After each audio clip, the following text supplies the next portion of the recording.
우리 성가대가 하나님의 나팔소리, 우리 다 아는 찬양으로 그렇게 성가해 주셨는데, 우리 좌우 앞뒤에 계신 분들 한번 같이 인사했으면 좋겠습니다. 주님 다시 오십니다. 주님 다시 오십니다. 주님이 다시 오십니다. 할렐루야. 하덕규라는 그 대중 가수가 있는데, 이분이 지금은 이제 음악 목사님이 되셨어요. 그런데 그분이 쓴 가시나무라는 그 노래에 이런 가사가 있습니다. 내 속에 내가 너무도 많아 당신의 쉴 곳 없네. 내 속에 헛된 바램들로 당신의 편할 곳 없네. 이 가사를 쓴 후에 이 하덕규 씨는 대중가수의 길을 접고 하나님을 노래하는 찬양 사역자, 음악 사역자의 길을 갔다고 합니다.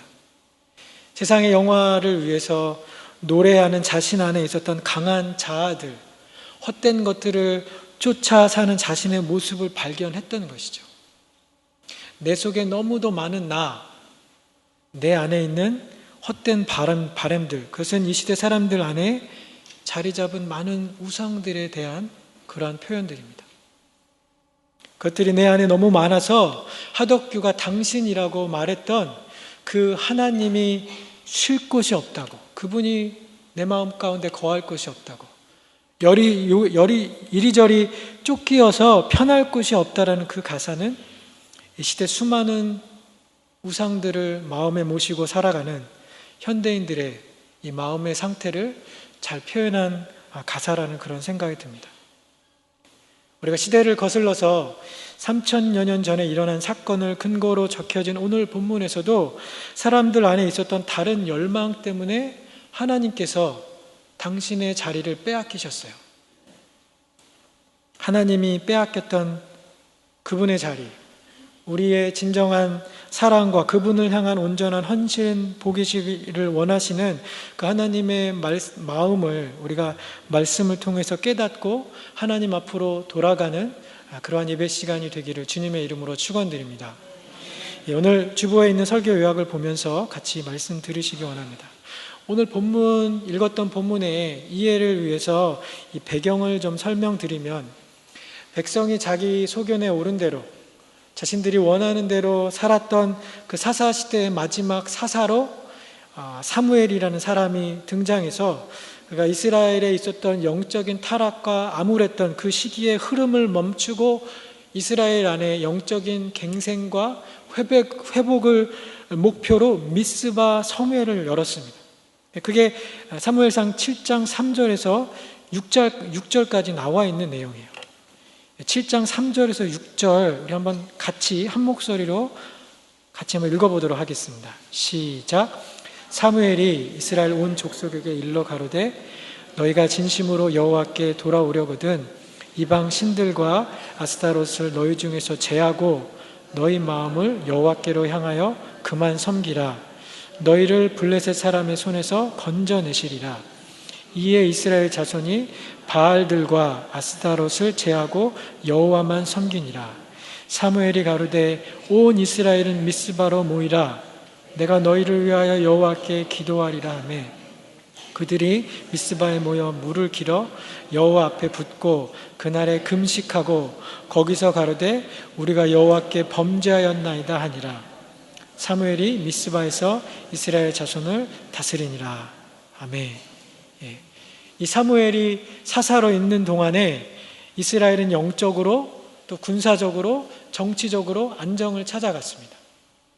그렇지만 이 철기 무기를 기반으로 해서 블레셋이라는 나라가 사사 시대부터 이스라엘의 정적으로 그렇게 성장하게 됩니다. 그들은 이스라엘을 자주 침범했고 사사기에도 보면 한때 이스라엘을 다스리기도 했습니다. 지배하기도 했습니다.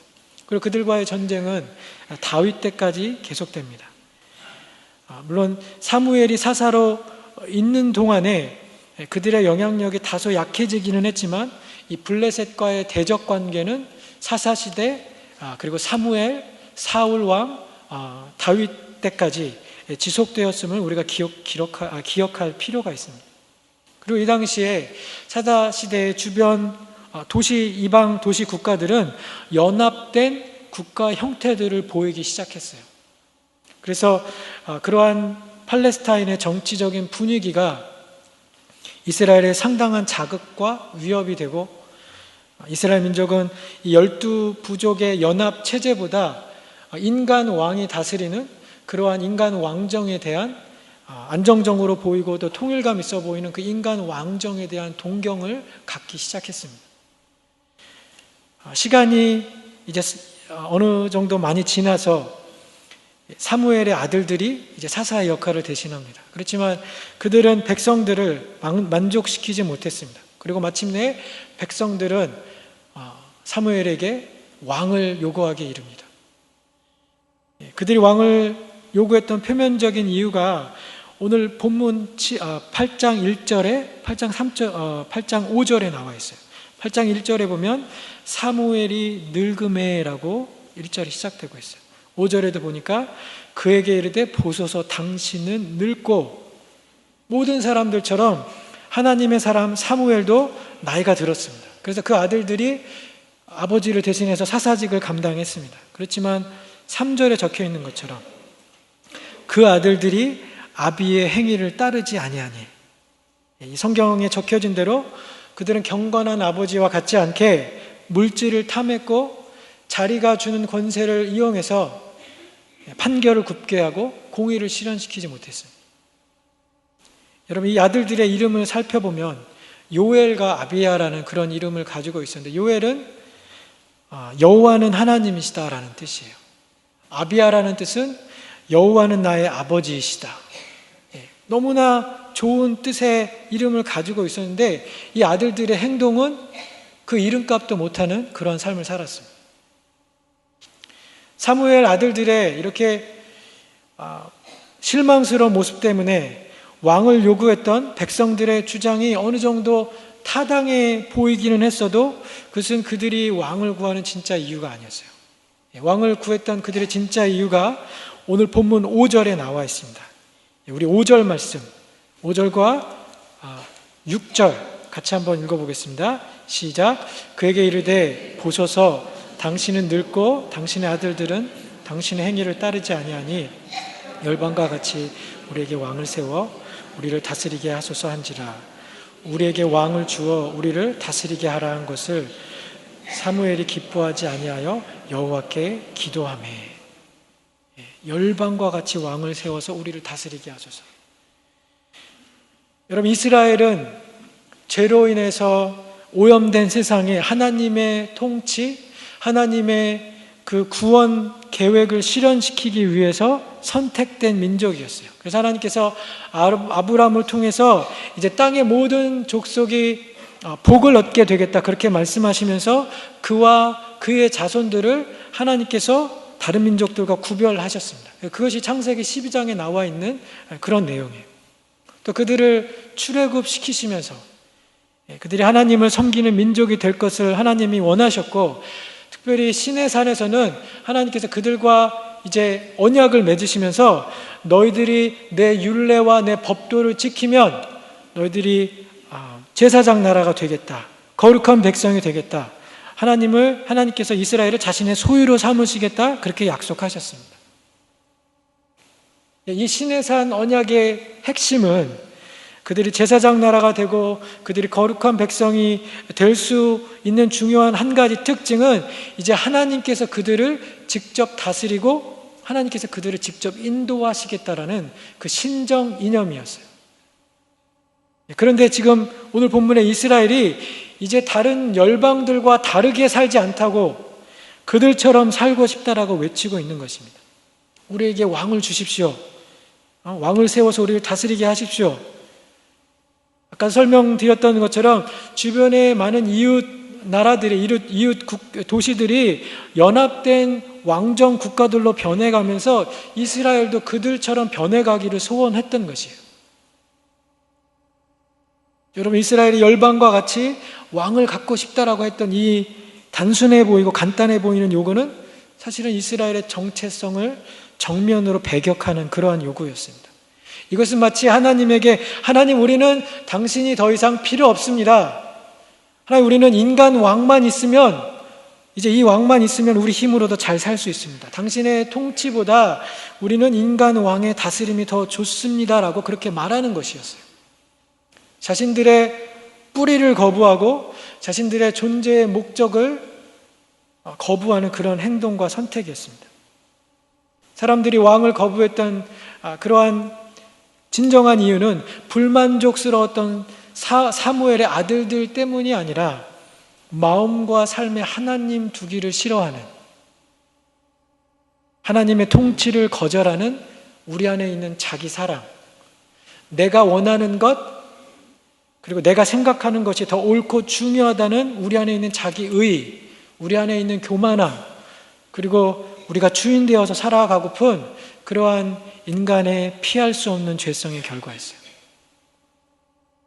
그들이 20절에 하나님 앞에, 우리 앞에 나아가서 우리의 싸움을 싸워야 할 것이다, 인간 왕이 자기를 위해서 싸워달라고, 자기를 섬겨달라고 그렇게 요구했지만 역사는 그들의 기대와 반대로 흘러갔습니다. 하나님은 과거에도 수없이 이스라엘의 방패와 힘이 되어주셨어요. 이스라엘의 도움이 되어주셨어요. 이스라엘이 부르짖을 때마다, 그들이 환난과 궁핍함에 처할 때마다 부르짖었을 때 하나님은 그들에게 응답하여 주셨어요. 그럼에도 불구하고 이제 그들은 인간 왕의 보호와 안정을 구하고 있습니다.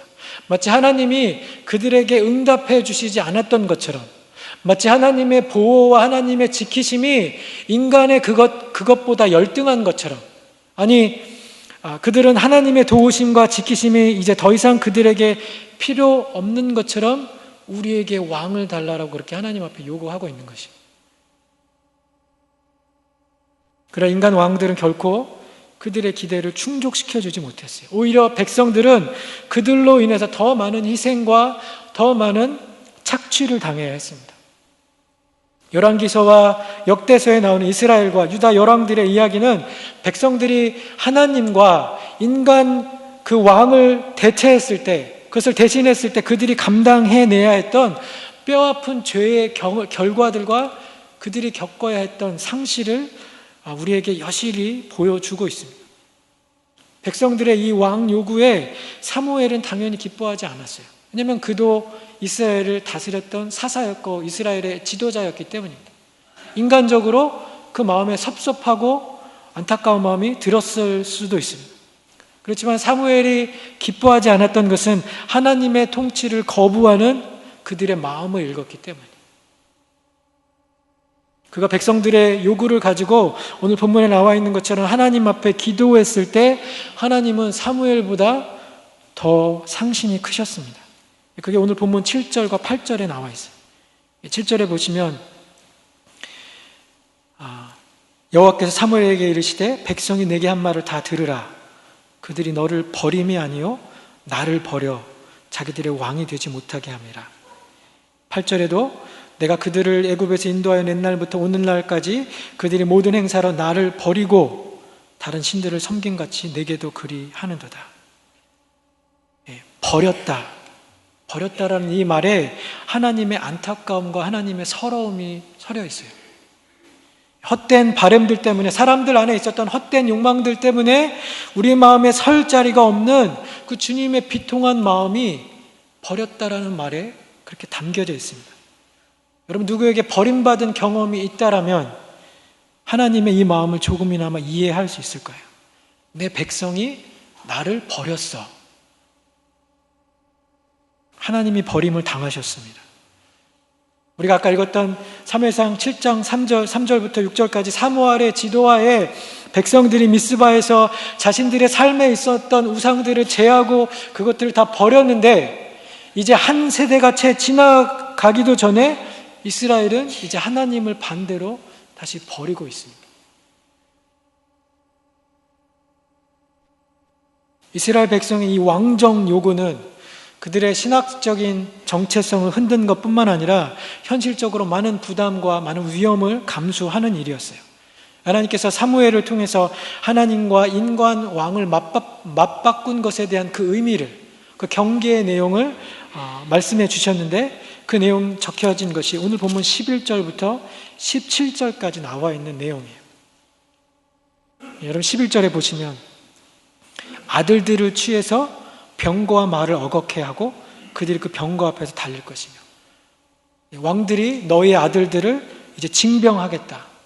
군사로 뽑아서 쓰겠다.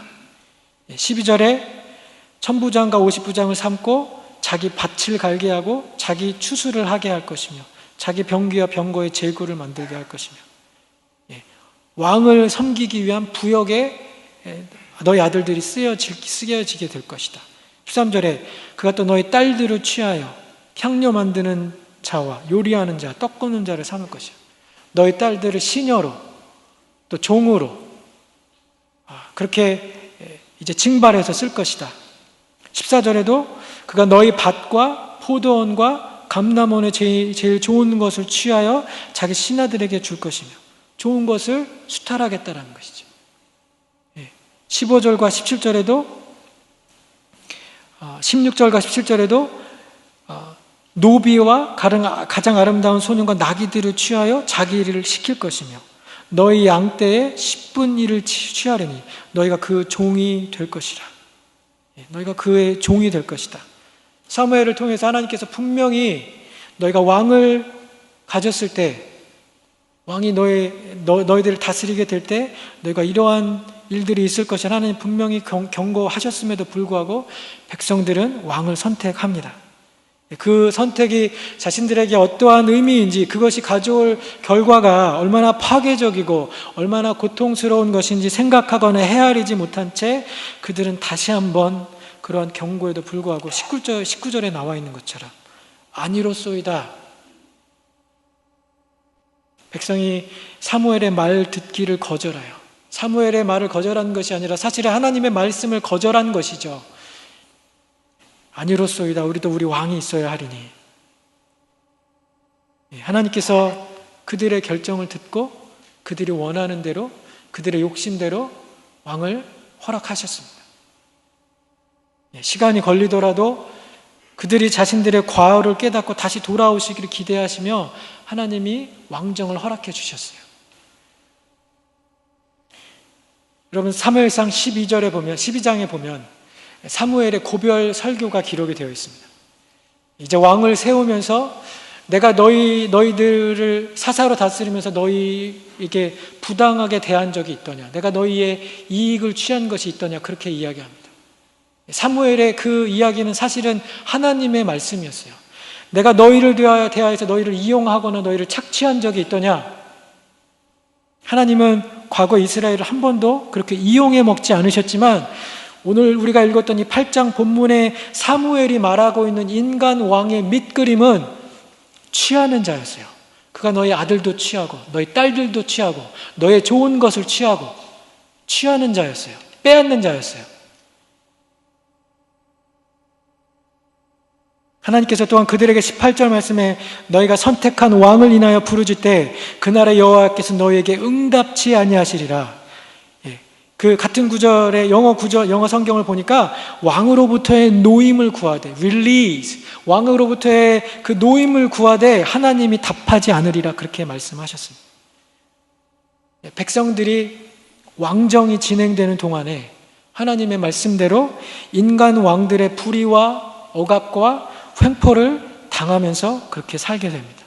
사무엘서 또 열왕기 역대서를 통해서 우리는 사울과 다윗 치하에 있었던 많은 이 전쟁들에 동원된 이스라엘 백성들의 숫자가 얼마나 많았는지, 사무엘이 왕궁을 짓고 하나님의 전을 지으면서 자기의 병기고 성을 짓고 성벽을 짓고 전쟁을 위한 그런 성벽들을 지으면서 얼마나 많은 사람들이 부역에 동원되었는지 우리가 성경을 통해서 확인할 수 있습니다.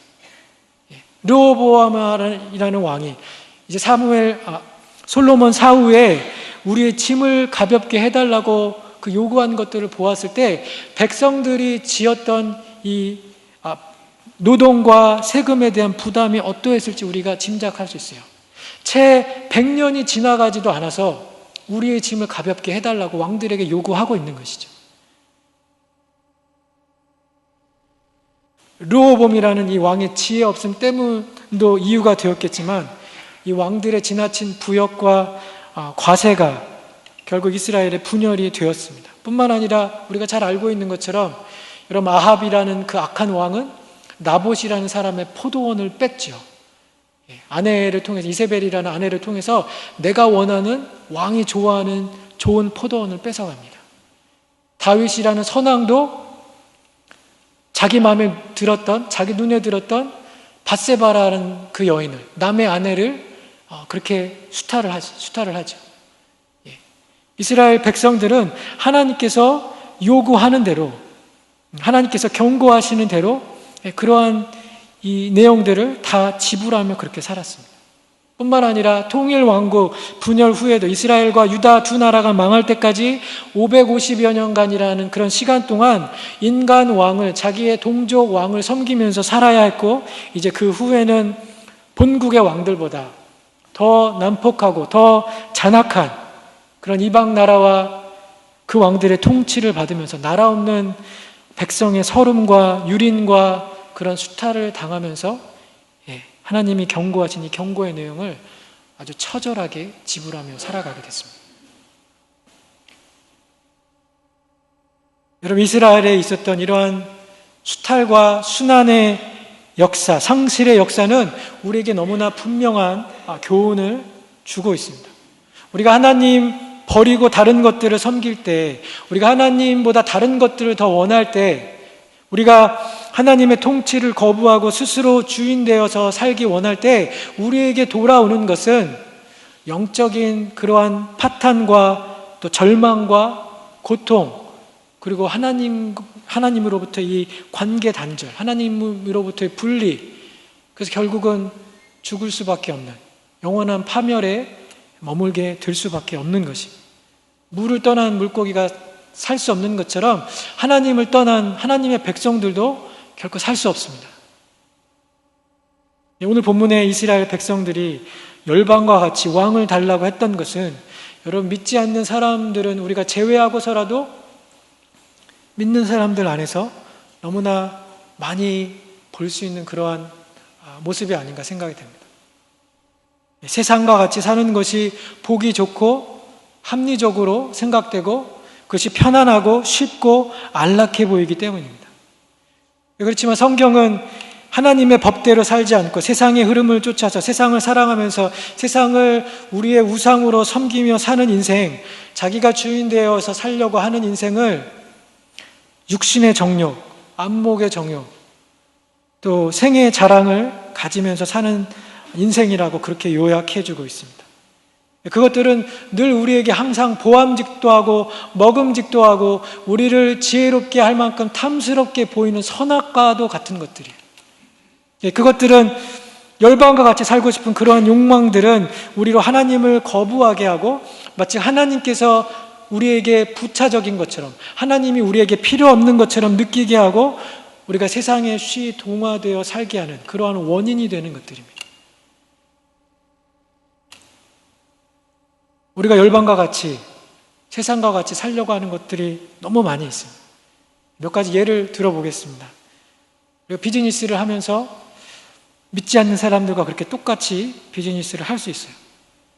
양심에 거리끼는 일들이 있는데 그런 것들이 요구될 때 우리가 눈앞의 이익 때문에 거부하지 못합니다. 그냥 눈 딱 감고 하나님도 이해하시겠지? 혹은 다른 사람들도 다 하는데라며 우리가 그렇게 세상 사람들처럼 그렇게 똑같이 할 수 있어요.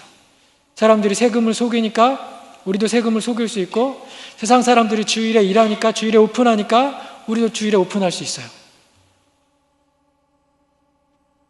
직장에서 진실을 말하거나 정직해야 하는데 그렇게 했다가는 눈에 나거나 자신에게 돌아올 그 역풍이 두려워서, 혹은 그 희생할 것이 두려워서 우리가 다른 직장인들처럼, 믿지 않는 사람들처럼 그렇게 똑같이 살아갈 수 있는 것이죠. 자녀 교육에 대한 것들은 어떤가요? 불패가 없는 비즈니스가 자녀 교육에 대한 비즈니스라고 하는 것처럼 우리도 세상 사람들이 하는 자녀 교육을 따라갑니다.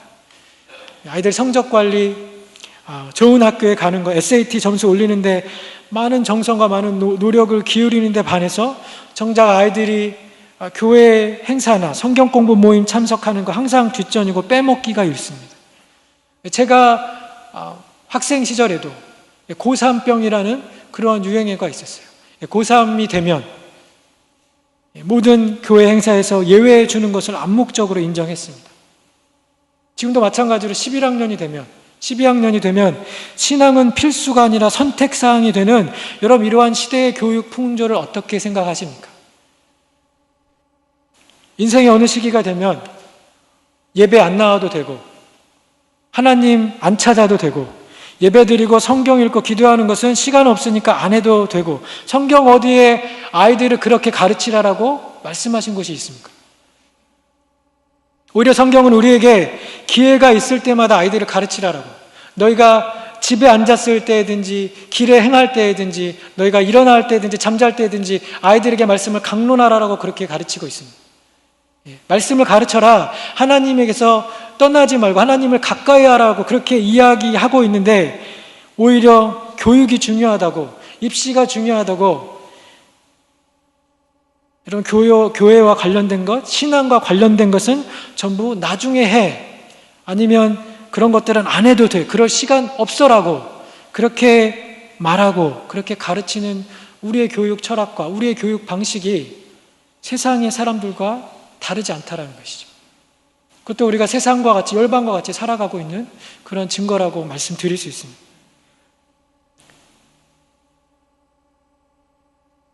여러분, 10대 자녀를 두신 부모님들이랑 한번 생각해 보십시오. 아이들이 믿음 안에서 자랄 수 있도록 우리가 그러한 환경을 조성하고 아이들이 신앙과 그들의 마음을 지키고 다스릴 수 있는 일을 돕는 일에 부모로서 내가 노력하고 드리는 시간과 정성에 비해서 아이들 학교 교육 혹은 입시 준비에 내가 쏟아붓는 모든 시간과 에너지를 비교해서 어느 것이 더 큰 비중을 차지하고 있습니까? 나는 신앙과 인성교육이 먼저다, 전자에 더 중점을 두면서 자녀를 양육한다라고 말할 수 있는 부모님들이 우리 가운데 얼마나 있을까요?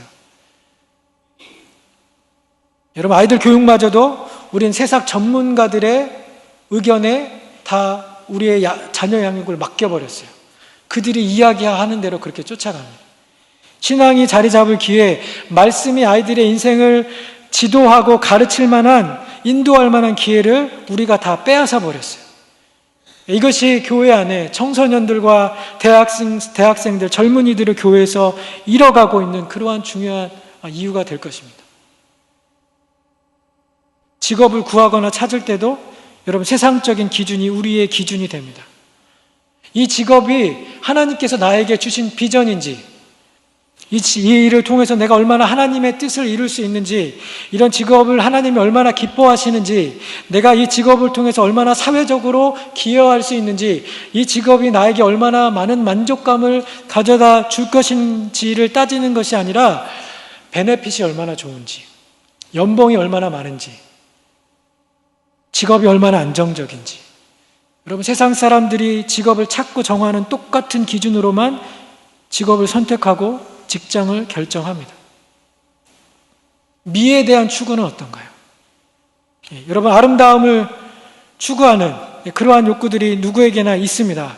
그렇지만 미와 성이 상품으로 취급되는 이 시대의 문화의 풍조에 휩쓸려서 우리가 예뻐지고 하고 예뻐지려는 그러한 욕구에 값비싼 귀금속으로 자신을 치장하고 수천 불씩, 수만 불씩이나 하는 그러한 명품, 가방, 옷, 신발, 액세서리 등으로 꾸미고 결국 열방과 같이, 세상과 같이 살려고 하는 모습들이 우리 안에도 있다는 것이죠. 여러분, 비싼 옷을 입고 다니면 나란 사람의 값어치가 올라갑니까? 우리가 만약에 그렇게 믿고 그렇게 살고 있다면 여러분, 우리도 세상의 풍조에, 이 시대가 만들고 조장하는 거짓 메시지에 속아서 우리도 세상과 같이 살고 있다라는 그러한 증거가 됩니다.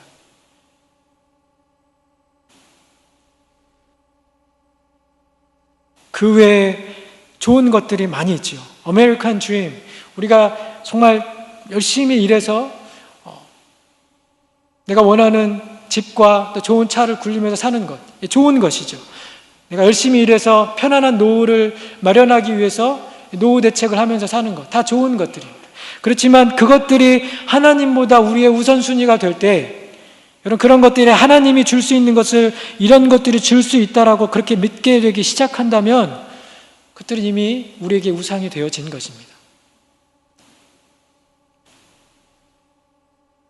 열방과 같이 세상 사람들처럼 살겠다. 그 말은 합리적으로 이상적으로 보이는 그런 요구이지만 여러분, 세상의 거짓신들, 우상들에 대한 그런 인간적인 표현입니다. 저와 여러분은 세상 사람들이 다 한다고 그들처럼 살아서는 안 되는 사람들입니다. 왜요? 우리는 그리스도인이기 때문이죠. 여러분, 그리스도인이란 말은 예수님께 속한 사람, 예수님을 중심에 모신 사람, 예수님을 주인으로 고백하는 사람, 예수님이 지향하는 가치관과 세계관과 삶의 목적을 가진 사람들이에요. 다른 말로 예수님을 왕으로 모시면서 살고 있는 사람들입니다.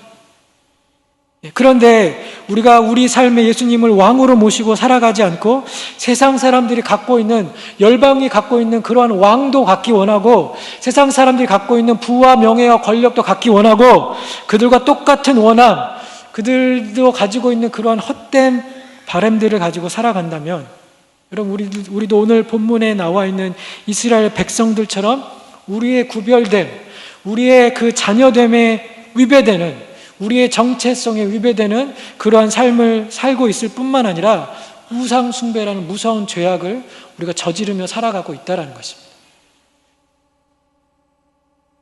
열방과 같이 세상과 사는 것이 왜 우상 숭배가 될 수 있는가? 제가 더 부연하여서 여러분께 말씀드리고 싶습니다. 여러분, 우리가 우상이라는 말을 들으면 우리는 어떠한 신상이나 조형물 같은 것들을 생각해요. 부처상이라든가 혹은 김일성이나 김정일 같은 동상이라든가 아이돌 스타라든가 연예인이라든가 보여지는 어떤 외형적인 것들을 생각합니다. 그렇지만 우상은 그런 외형적인 형태를 가진 것들 뿐만 아니라 우리 마음에 있는 생각들, 우리의 원함들, 그리고 가치관들, 보이지 않는 것들도 수없이 존재하고 그런 것들도 우리의 우상이 될 수 있습니다. 사도 바울이 그 아덴이라는 곳에 가서 그리스 신화에 나왔던 수많은 신상들을 보았고 어떠한 그 신상 앞에는 to unknown God, 모르는 신에게라고 있었던 그런 팻말을 보았던 것처럼 저와 여러분이 사는 세상은 거짓 우상들이 가득한 그러한 세상이고, 또 우상 숭배라는 죄는 너무도 빈번하게, 너무도 보편적으로 저질러지고 있는, 그렇지만 우리가 그렇게 짓고 있는 사실도 모르면서 살고 있는 그 심각성이 너무나 심각한 그러한 죄 가운데서 우리가 살고 있습니다. 팀 켈러라는 그 목사님이 거짓 신들의 세상이라는 책에서 우상을 이렇게 정의하셨어요. 우상을 이렇게 표현합니다. 손에 넣지 않고는 살아갈 수 없는 것, 하나님보다 더 중요한 것, 당신의 마음과 당신의 공상의 세계를 하나님보다 더 많이 차지하고 있는 것, 하나님만이 줄 수 있는 것을 줄 수 있다고 하는 것, 줄 수 있는 것을 주려고 하는 것. 토마스 오든이라는 신학자는 우상을 이렇게 이야기했어요. 유한한 가치가 다른 가치들을 평가하는 가치의 핵심이 되고 중심적인 위치에 오르고 최종 원천이 될 때 기독교인들이 말하는 하나님이라 부르는 존재가 되고, 그것 없이 즐거운 삶을 살 수 없다고 생각될 때 그것이 신이 된다. 유한한 무언가가 다른 모든 것들을 평가하는 기준과 원천이 될 때, 어떤 유한한 것이 무한하신 하나님을 대신하는 것이 될 때, 요즘 세대에 손에 넣지 않고 살아갈 수 없는 것, 사람들의 마음과 공상의 세계의 대부분을 차지하는 것, 이게 없으면 살아갈 수 없다라고 사람들이 믿는 것, 그것이 우상이라고 이야기합니다. 여러분의 삶에 여러분 이것 없으면 살아갈 수 없다라고 말하는, 그렇게 믿고 있는 것이 무엇인가요?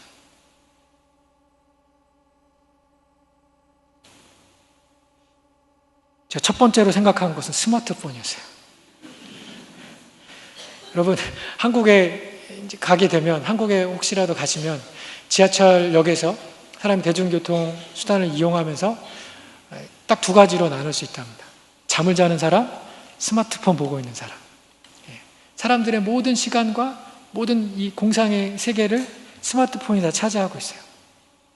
아마도 하나님이 줄 수 있는 것을 줄 수 있다고 사람들이 가장 많이 믿고 그렇게 살아가는 가장 대표적인 것은 바로 돈과 성공일 것입니다. 돈과 성공, 그 자체로 보면 나쁜 것들이 아니지만, 가치 중립적인 것이지만, 그것들은 우리 시대 가장 큰 신이 되어버렸어요. 여러분, 돈을 위해서라면, 성공하기 위해서라면 우리가 무엇이라도 합니다. 반드시 가져야 하기 때문에, 없으면 죽는 거와 마찬가지라고 그렇게 생각하기 때문에, 이것이 없으면 내 삶에 의미가 없다고 그렇게 사람들이 믿기 때문에, 그것을 얻기 위해선 한때 존중했던 가치나 규칙이나, 그리고 심지어 내가 사랑하는 사람들, 가족마저도 희생시키고, 그리고 자기 자신도 해치면서 사람들이 돈과 성공을 위해서 살아가죠. 정말 성공이라는 신에게 사람들은 모든 것을 가져다 줍니다. 하나님께서 이런 우상 숭배의 죄악을 예레미야 2장 13절에 간단하게 적어 놓으셨습니다. 우리 오늘 예레미야 2장 13절 같이 한번 찾아보기를 원합니다. 2장 13절. 제가 가지고 있는 구약성경 1051, 1052 이쪽에 있습니다. 예레미야 2장 13절.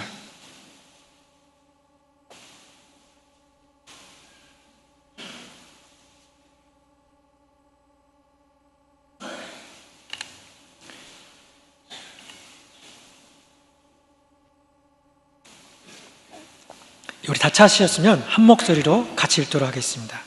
시작. 내 백성이 두 가지 악을 행하였나니 곧 생수의 근원되는 나를 버린 것과 스스로 웅덩이를 판 것인데 그것은 물을 저축지 못할 터진 웅덩이니라. 아멘. 여러분, 우리는 끊임없이 하나님 외에 다른 것을 원해요.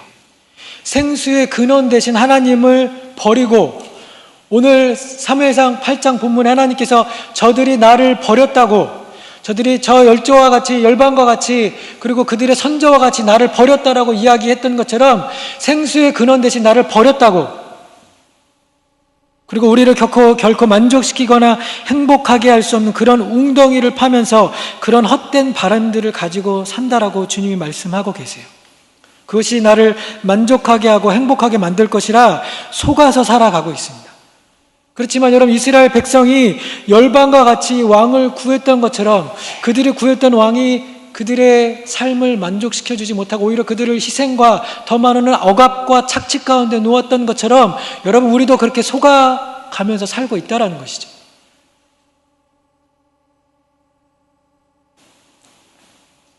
왕을 달라고 했던 이 요구는 인간 왕이라는 그러한 존재를 구한 것에서는 새로운 시도였지만, 하나님을 대신할 다른 것을 구한 측면에서는 전혀 새로운 죄가 아니었어요. 하와가 하나님처럼 되기 위해서 하나님의 법대로 살지 않고 내가 주인 되어서 사는 그러한 욕심을 가졌던 것처럼, 출애굽을 통해서 하나님의 엄청난 구속을 경험하고 시내산 언약을 체결하고 나서 불과 며칠이 되지도 않아서 지도자 모세가 시내산에 올라가 있는 동안 잠깐 그들의 지도자가 보이지 않는 사이에 백성들이 우리를 인도할 신을 달라라고 그렇게 요구합니다. 우리를 인도한 모세는 어디 갔느냐? 그래서 아론이 하나님 대신에 그들에게 금송아지를 만들어주고, 백성들은 그 신이 자기를 인도해 준 신이라고 그렇게 섬기면서 하나님을 진노케 했습니다. 여러분, 인간은 영적인 존재이기 때문에 끊임없이 무언가를 예배하면서 살아갑니다. 하나님이 우리를 그렇게 지으셨기 때문이에요. 하나님이 아니라면 우리는 다른 무언가를 섬기면서 살아갑니다. 그렇지만 그것들은 생수인 척하는 물이에요. 저축하지 못할 웅덩이에요. 거짓 신들입니다. 그리고 이 하나님이 아닌 거짓 우상들은 늘 그 예배자들을 파멸과 고통과 무의미함으로, 허무로, 죽음으로 몰아갑니다. 하나님을 가장한 짝퉁 하나님들이기 때문에 그런 거예요. 짝퉁 하나님. 여러분, 우리가 빠진 절망과 허무, 행여나 우리 삶에 있는 그런 영적인 죽음에서 우리가 빠져나올 수 있는 길은 오직 하나밖에 없습니다. 그것은 우리의 삶과 우리 마음 가운데 있는 그 우상을 가려내어서 우리가 없애고 참된 왕, 만왕의 왕이요 만주의 주 되신 그 참 하나님께, 그분께 돌아가는 것 뿐입니다. 할렐루야. 예, 그분께 돌아가는 것 외에는 우리에게 살 길이 없습니다. 여러분, 2000년 전에 예수님께서 이 땅에 오셔서 선포하셨던 첫 번째 메시지가 무엇이었나요? 회개하라, 천국이 가까웠느니라. 천국이 가까웠다. 영어 성경에 보니까 For the kingdom of God has come. 하나님의 나라가 이미 임하였다라고, 이미 우리 가운데 이루어진 완료 시제로 이야기하셨어요. 죄가 가득하고 어둠이 뒤덮인 세상에서 온갖 거짓 우상들과 거짓 신이 만연한 곳에 어둠을 쫓는 그 빛을 비추고 하나님께서 잃어버리고 상실되었던 하나님의 통치의 시작을 알리시며 예수님께서 공생애를 시작하셨어요. 마가복음 1장에 너희는 회개하고 복음을 믿으라 하신 것처럼 하나님의 나라가 이 땅에 왔다는 것, 그분의 통치가 이제 다시 시작되었다는 것이 저와 여러분에게 복음입니다. 우리의 정체성을 회복시키고 거짓 신들 때문에 잃어버렸던 하나님의 나라가 이제 다시 건설되고 그것이 우리 삶의 실제가 될 수 있기 때문이에요. 우리가 예수 그리스도를 믿을 때, 우리가 예수님의 그 주권에, 주님의 왕되심에 복종할 때 여러분, 그러한 일들이 일어날 줄 믿습니다. 하나님의 나라가 확장되는 이 싸움은 지금도 여전히 진행 중이에요. 아직 하나님의 통치가 이루어지지 않은 세상의 영역에서 그것이 때로는 우리 눈에 미약해 보이고 하나님의 나라가 진보하는 것이 우리 눈에 그렇게 눈에 띄게 보이지 않더라도 그 싸움은 여전히 진행 중이에요. 뿐만 아니라 우리들의 마음에서도, 우리 마음 안에서 우리의 그 싸움은 계속 진행되어지고 있어요. 내가 왕이 될 것인가? 그리스도가 왕이 될 것인가? 여러분, 세상이 우리 하나님의 손에 의해서, 하나님의 말씀에 의해서 창조되심을 믿으십니까? 예수 그리스도가 참된 구속자 되심을 믿으십니까? 하나님의 말씀이 주님의 말씀이심을 믿으십니까? 그렇다면 그 믿음과 여러분의 믿음의 고백에 합당하게 살아가십시오. 예수 그리스도를 여러분의 왕으로 모십시오. 우리 그분이 왕이 된다라는 뜻은 내 안에 있는 우상들을 다 버린다라는 것이요. 그것이 오늘 말씀의 결론이고 또 여러분에게 드리고 싶은 숙제입니다. 우상을 깨어버리십시오. 우상을 없애십시오. 우상을 내려놓으십시오. 여러분, 그 우상이 여러분 삶에 살아있는 한, 그 우상이 세워져 있는 한 하나님의 온전한 통치는 이루어질 수 없습니다. 주님의 말씀으로 들으십시오. 우리가 날마다 주님의 통치 아래 살아야 할 것입니다. 내가 사는 것이 아니라 우리 안에 계시는 그리스도가 사셔서 그리스도와 연합이 되는 신비가 날마다 우리 삶에 이루어져야 할 것입니다. 그리스도가 왕이 되게 하십시오. 왕이 되게 한다라는 의미는 내 삶의 주도권을 주님 앞에 드리는 것이에요. 우리 삶의 운전대를 우리 주님이 잡고 운전하시도록 그 자리를 내어드리는 것입니다. 우리는 그저 그분이 결정하시고 그분이 인도하시는 그 방향대로 쫓아가고 따라가면 되는 거예요. 여러분, 예수님 이외에 내게 없어서는 안 된다라고 생각하는 것들, 그것들을 내려놓으십시오. 버리십시오. 그것들은 결코 여러분을 행복하게 해줄 수 없습니다. 여러분 만족시켜줄 수 없습니다. 오히려 여러분들을 파멸로 몰아갈 거예요. 거짓 신들이기 때문에, 하나님을 위장한 짝퉁 신들이기 때문에. 사무엘이 미스바에 모였던 이스라엘 백성들에게 너의 우상들을 다 제하고 버려라, 그렇게 요구했을 때 그들이 순종했던 것처럼 여러분, 열방과 같이 살고 세상과 같이 살고 싶은 우리의 욕망들을 내려놓고 우리 하나님의 다스림을 받고 왕의 왕 되시고 주의 주 되시는 그 주님의 주권에 복종하면서 사시는 그러한 하나님의 사람들 다 되시기를 예수 그리스도 이름으로 축원드립니다. 기도하겠습니다.